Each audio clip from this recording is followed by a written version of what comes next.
Hi, everyone. It's Natalie. If you're like me, you are always looking for ways to be healthier, have more energy, and of course, to feel better. The age you look and you feel, well, doesn't have to be a number. Today, I am talking to TEDx speaker, lifestyle doctor, longevity coach, author, and podcaster, Dr. Alka Patel. We're going to talk about outsmarting stress, leveraging health and wellness to live longer and to live younger. Get this, Dr. Patel says that her biological age is almost 30 years younger than her chronological age. And she says yours can be too, regardless of what you have done in the past that might not be so great for your body. You know what I'm talking about.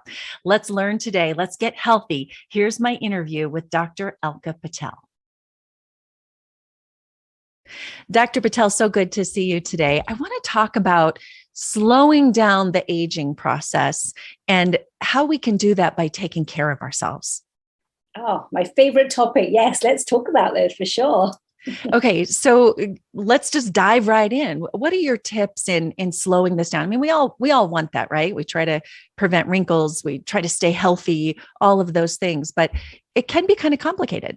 Well, for sure. I think before we kick off on the actual slowing down process, I think worth just chatting a little bit about this concept of aging and getting older, because we often do sort of avoid talking about this, don't we? Because there seems to be this taboo, as you just described, around aging. And I think that's probably linked with our association with just words. So I don't know about you, but previously when I thought about aging, I say previously, not anymore, but when you talk about aging, what comes to mind? You're right, you mentioned wrinkles and being fragile and grey hair and your slow body. And so we're sort of wired, aren't we, to really think visually. And so we always think about these images that appear in our mind. And there's a saying, isn't there, that I might not remember your name, but I will remember your face. So a lot of our ideas and beliefs get created in those visuals. And I think what I find is the moment we talk about getting older and aging, we conjure up this very painful vision. And so we don't want to talk about that. And it's also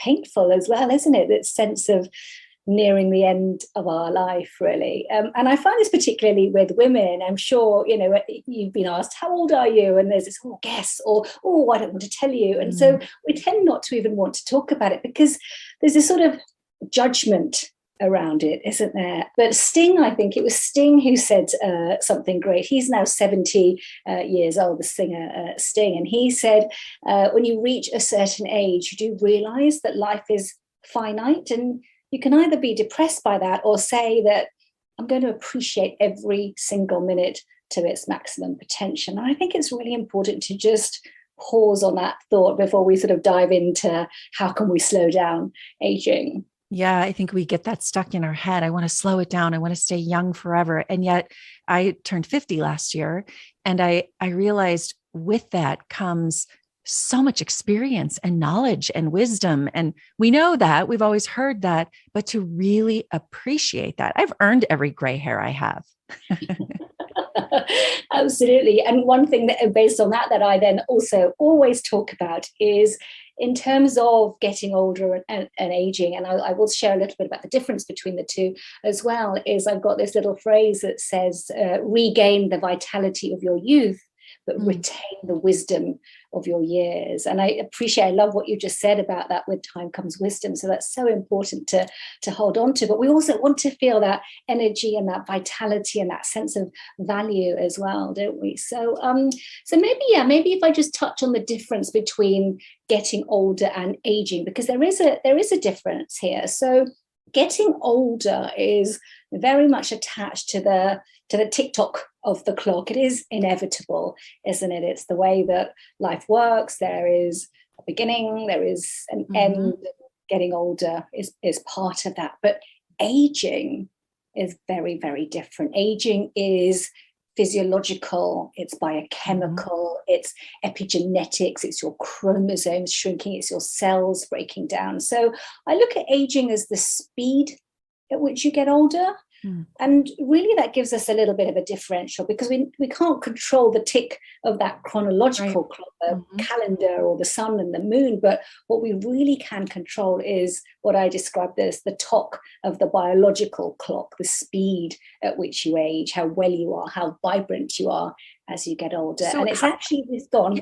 No, I'm sorry, I don't mean to interrupt you because you're saying such good things, but I don't want to forget the speed at which you slow down your aging. Is that what we consume and how we exercise and those things? Or that's, I think, what we really want to get to today is how do we slow that down? Is it possible to?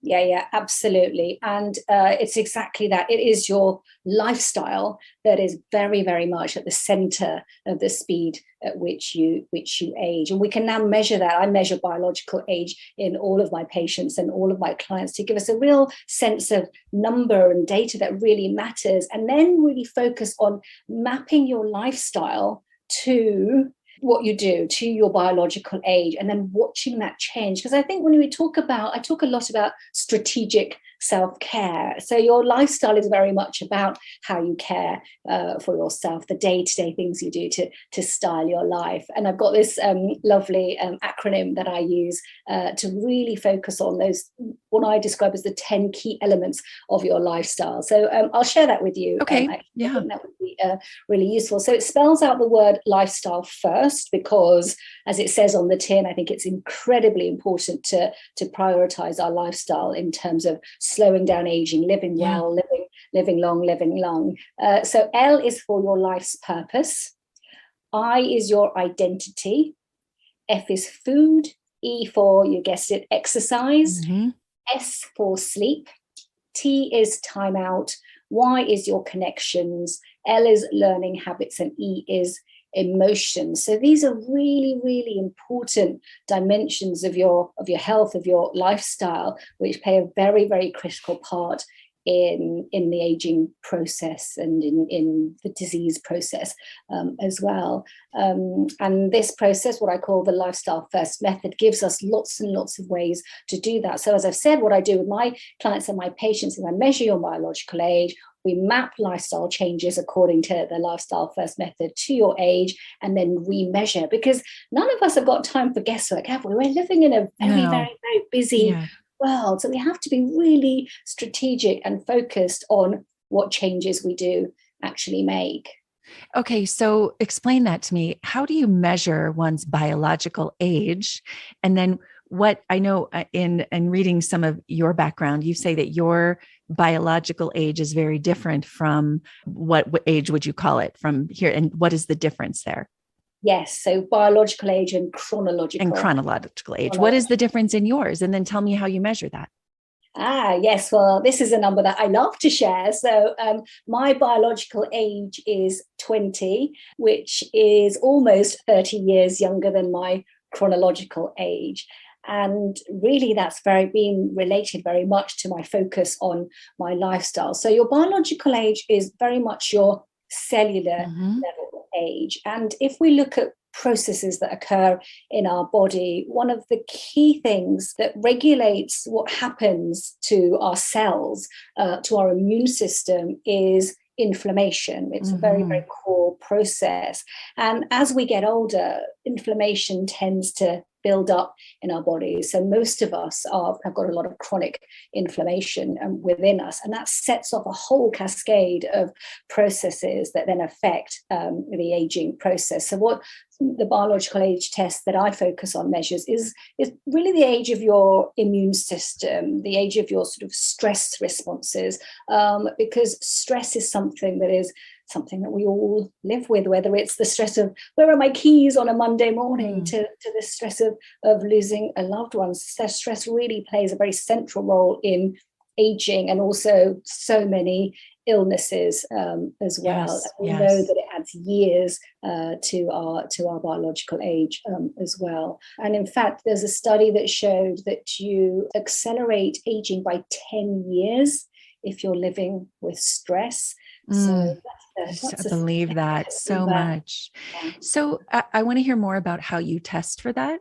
Is it a written test? Is it physiological? How do you test for someone's biological age? It's a blood test. So it's the test that I advocate is a very simple finger prick blood test. So it will arrive through your doorstep. In most places around the world, I can get that to you. It arrives in your doorstep. You take a simple finger prick test yourself, and then pop it back into the post, and it goes to a fabulous lab where the analysis takes place at a very core genetic level, looking at your proteins and what we call your glycans. These are little sugar molecules that are attached to your proteins, and all the data around this shows a very, very clear coherence to aging by matching and mapping these protein levels and these sugar levels in your body. How quickly can you turn around your biological age? And let me give you an example.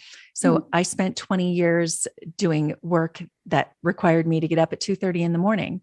And I know my sleep was not good. My stress level was higher because of that. I had children during that time. So I spent many years biologically and at a cellular level, not taking care of my body.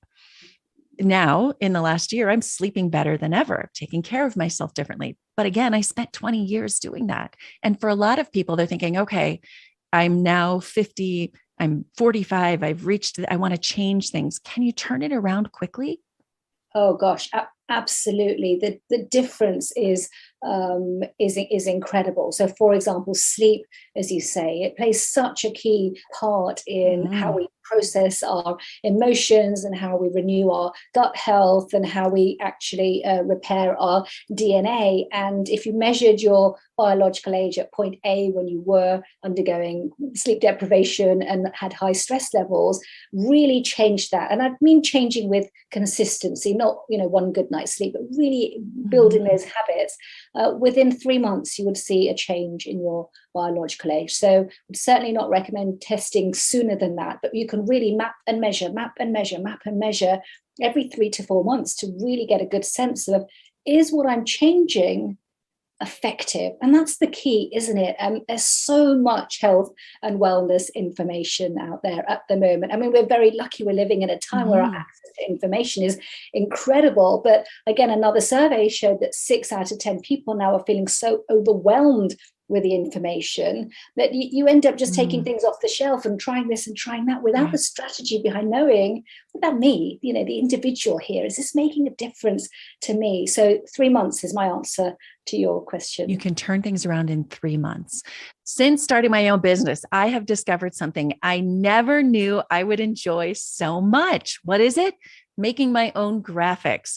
Maybe you've seen my YouTube cover templates, Instagram quotes, and carousels, also Facebook infographics. Can I tell you how much fun I'm having and how easy it is to make these on Canva? I even do it on my phone. It's that easy. If you're looking for a simple way to make graphics for social media, maybe school, I'm a teacher as well, so I use it for that, or even for work, you're going to love Canva.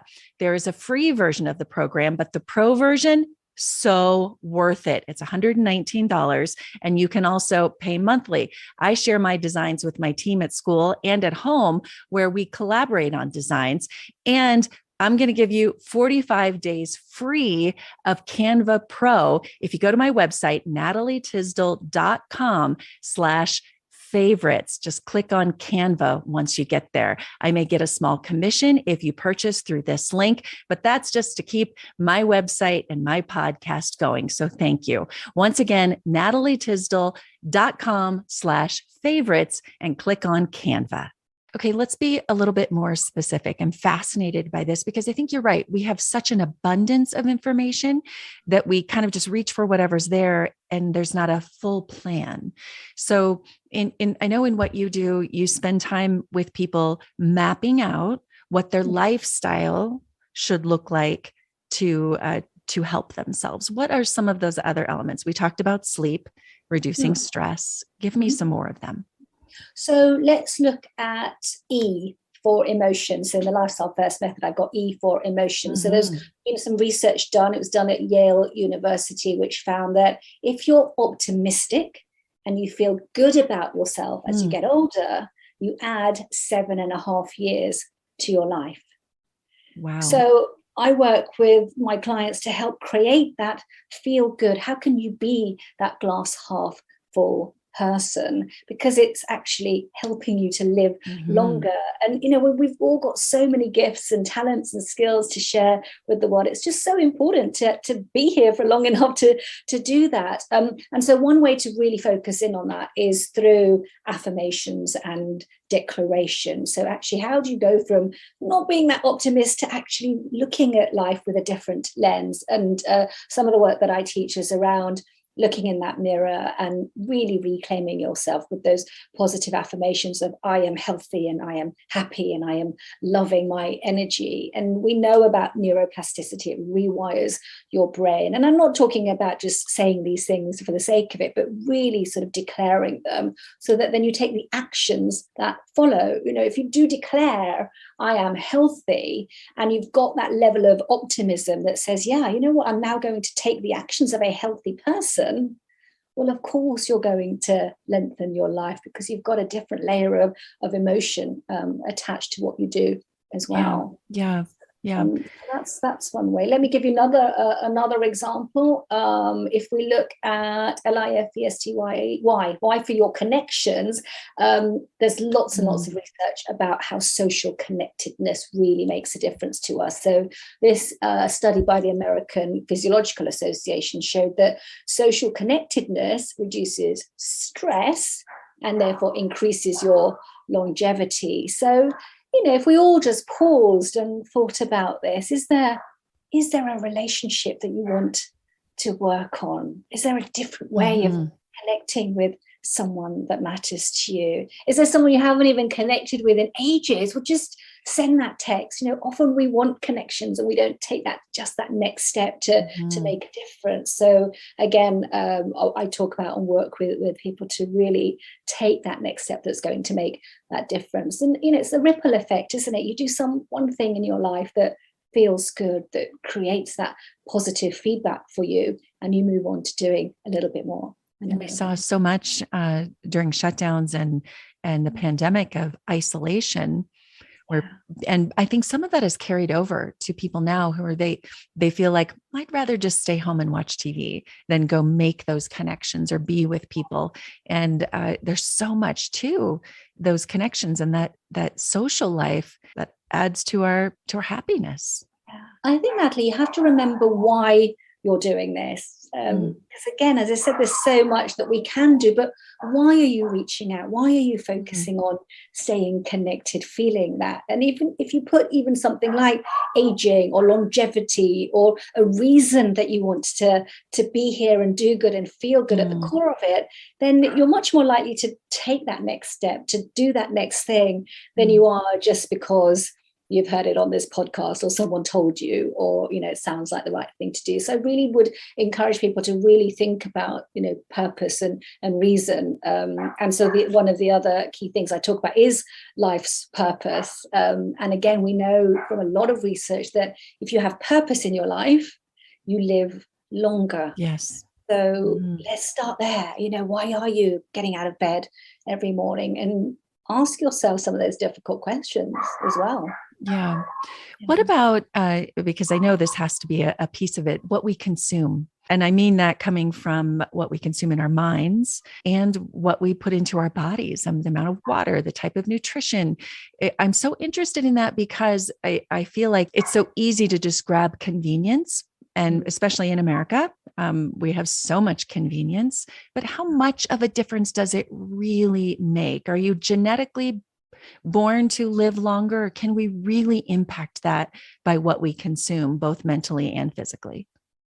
So that's a fabulous question, because again, we often believe, don't we, that my genetics are fixed and that's that. And certainly with aging and longevity, genetics do play a part, somewhere between 30 to 50%. But what does that mean? That means you've got a whole 50% that is absolutely within your grasp, within your hands to change and shape. So I don't think any of us should be resigned to genetics being our destiny at all. And so I think that's really the key, isn't it? Is to take hold of, as you say, what are you consuming? And food is something that we love to talk about, don't we? And there's so many diet debates out there, and these diet wars will continue to rage. And I think the reason is because we really got to now move into the age of personalized medicine, personalized care. For every single person listening today, really would advocate knowing your own personal data. This is such a fascinating time that we live in, where our access to our own personal data, even at that core cellular level, is so important. You can have tests now. I do tests now that tell you, yes, genetically, how you're going to metabolize X, Y, or Z, or what is missing in terms of nutritional elements that play a key part in some of your energy cycles. And if you don't measure that, then you're going to do what your friend said or cut out this from your diet. So there isn't a one thing that says never eat glucose and don't touch dairy and carbs are bad for you and let's all eat protein. Absolutely not. And I think if you listen to anybody who tells you that this is the way and the only way, is I would certainly question that. You need to know your own data. And even when it comes to things like the supplement industry as well, is to, not just take the next trend or the next fad, is really to get some measurements done, because we can access all of that now. I think that is so valuable and so true, because we are all so different. And so I've always said that the way to lose weight, if that's your goal, is whatever works for you. Like I've had a really hard time my whole life cutting out any type of carb. It just doesn't work for me. I've done a little bit more of it because now I realize when I cut out a little bit, I have more energy. Cutting it out completely depletes me. So everyone is so different. It's what works for you. Yeah. And I always talk about the 3 F's of food. So food for fuel, food for function, and food for fun. And we must remember all of that, mustn't we? Sometimes we can get so zoned into what's in this, piece of broccoli that I'm having, or what does this lentil have in it, and we over focus on that and take ourselves away from the pleasure of eating and the pleasure of connecting when we eat, or the aroma of eating, or just slowing down eating and tuning into our signals. Our body's telling us when we're full, when we're hungry. So really important to just, again, slow down and pay attention. Yes, absolutely. Okay. So anything else you want to add to kind of this prescription of lifestyle? I love that idea of how you approach this, that it doesn't have to be medicine, but your lifestyle is the prescription. Oh, absolutely. And I love that you brought that up, because that's exactly what I do. I write lifestyle first prescriptions for all of my patients. So I've stopped the prescribing of the pills, and there's certainly a place for medication. I'm not saying that there isn't. So it's really important to remember that. But the first thing is, let's write you a prescription for your lifestyle. In fact, write it for yourself. Another thing perhaps is talking about exercise, because that again is something that we know is a stress buster like no other. So really just walk or get on that bike or dance or do whatever you need. We're designed to move, aren't we? But the one thing I always hear, and maybe you've said this yourself and I've said this to myself, is time. It seems to get in the way. I don't have time. And so I'm a real fan of what I call my 1 minute moves. So just 60-second bursts of activity that keep you agile. And you mentioned in your mind and in your physicality, and that's what movement does. It keeps you agile mentally and physically as well. Yes, absolutely. Making it part of your full day instead of I have to block out an hour and I can't block out that hour. I mean, my husband and I joke, say, I'll go get that, or I'll go do the laundry because it requires me to go up and down the stairs more, and kind of looking forward to that instead of thinking, oh, I have to go to the basement or whatever. But, oh, good. I get an opportunity to have a burst of energy. That's good. No, and we can all do that. We've got things at our fingertips. I mean, I'm standing up whilst we're recording this podcast, and of course, we can all do that. We can work while we stand, and when you're standing, you're going to be moving more. You're going to be more agile. Right now, I'm balancing on one leg, and no one can even tell. So there are things that you can do, and I love that. I love that idea of I want to move more. I'm going to go downstairs and take the laundry down. Brilliant. Yeah. But I think that's that, as you were saying, that mindset shift of, oh, it's an opportunity for me instead of something I have to do, or for me parking farther away from the store because I want that brisk walk. That feels good. I'm not going to fight for that front space. I don't need it. Yeah. Okay. So people who are listening thinking, oh, I want more of this lifestyle prescription. How can they, if I follow you on Instagram, I love your website. Where can people learn more, get more from you? Oh, absolutely. Yes. So both of those places. My website is www.dralkapatel.com. So you're very welcome to go over there. You'll see a little pop-up actually where I offer a free test, which is called an LQ test, your lifestyle quotient. So it's like your IQ and your EQ, but this tells you how much intelligence you have, how much attention you're paying to your lifestyle. And there's lots of free resources attached to that as well. So that's certainly a starting point that I would recommend for everybody who's thinking, yeah, I want to change something, but where do I start? So you're very welcome to do that. And yes, I'm on all the social media channels at Dr. Alka Patel UK as well. And I'm a fellow podcaster like you as well. So I've got lots and lots of lifestyle tips on my podcast, which is called the Lifestyle First podcast as well. So listeners are very welcome to tune in and tap in and connect with me there as well. I love that. The lifestyle LQ, lifestyle quotient. Is that what it is? That's it. What a smart thing. I mean, it's such a big part of who we are. So congratulations to you for creating that and all that you're doing. Thank you for taking the time and giving us advice today. I really appreciate it. And I look forward to connecting again soon. Oh, thank you so much.